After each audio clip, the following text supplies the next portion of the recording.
IPL 2025 సీజన్లో భాగంగా Chennai super కింగ్స్తో శుక్రవారం జరిగిన 2-డై మ్యాచ్లో సమిష్టిగా రాణించిన సన్ రైజర్స్ హైదరాబాద్ 5 వికెట్ల తేడాతో గెలుపొందింది.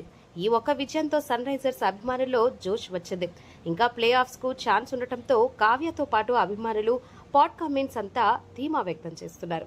ఇషాన్ కిషన్ ఫామ్లోకి రావడం ఆ టీంకు కలిసొచ్చే అంశం. అనికేతన్ వర్మ, క్లాసెన్, నితీష్ మిడిల్ ఆర్డర్లో క్లిక్ అయితే ఛాన్స్ ఉండే అవకాశం ఉంది.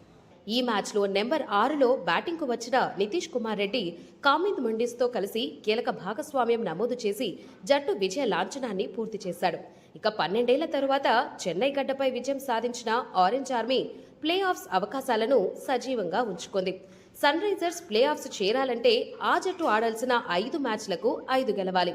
మ్యాచ్ అనంతరం అధికారిక బ్రాడ్కాస్టర్తో మాట్లాడిన నితీష్ కుమార్ రెడ్డి ప్లే ఆఫ్స్ చేరేందుకు 110% ప్రయత్నిస్తామని తెలిపాడు. ఇదో అద్భుతమైన విజయం.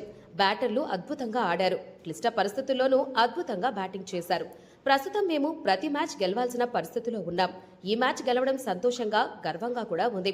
అప్కమింగ్ మ్యాచ్ల్లో కూడా ఇలాంటి ఫలితాలే వస్తాయని ఆశిస్తున్నాం. ఈ విజయం మాకు అత్యంత కీలకం. ఇది చావో రేవో లాంటి మ్యాచ్. గతేడాది ఆర్సీబీ కూడా ఇలాంటి పరిస్థితుల నుంచే వరుసగా 7 మ్యాచ్లు గెలిచి ప్లే ఆఫ్స్ చేరింది. మేమెందుకు అలా చేయలేం? మేము ఒక్కో మ్యాచ్ పై ఫోకస్ పెట్టి గెలుపు కోసం 110% ప్రయత్నిస్తామని నితీష్ కుమార్ రెడ్డి చెప్పుకొచ్చాడు.